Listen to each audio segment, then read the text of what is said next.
bebot na masarap. Magme-makeup muna tayo bago tayo mag-transformation.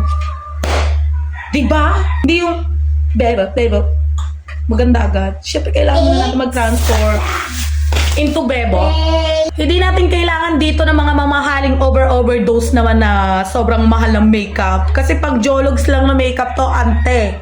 Oh, bebot. Ikaw akin. Siyempre, depende sa naisip mo kung ano ilalagay mo dyan sa pagbumukha mo. Pero ako, siyempre, simplihan lang. Simplihang bebot na masarap. Siyempre, ang susuting ko, skirt. Tsaka bebot. Napaka-arte.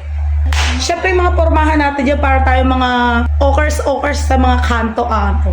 Yung mga datingan natin dito is parang okers. Ito yung gagamitin natin sa aking kilay. Nasaan na ang laman?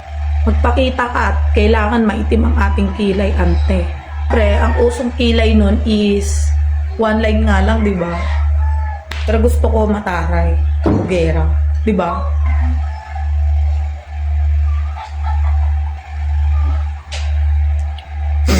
Wala pa. Excited yan. Hindi pa nga finish. Dahil low-key lang tayo, mamirisky, pulbo lang ang gamit natin. Kang ano dyan. Nakikita ko yung tita mo at nanay mo.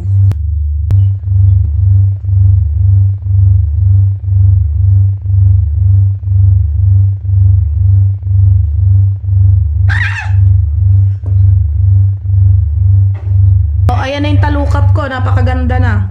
Parang sinuntok. O, ayan. Baka di pa sapat yan.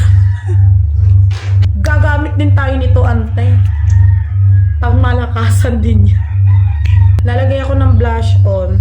Ito gagamitin ko.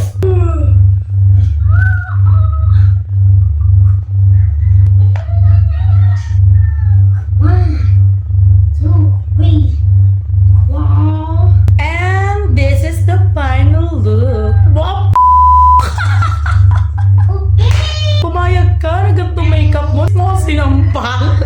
Mga suutan mo noon na para o kaya yung nasa ano ka na 1 beer pa nga please, 1 bucket stir mga 5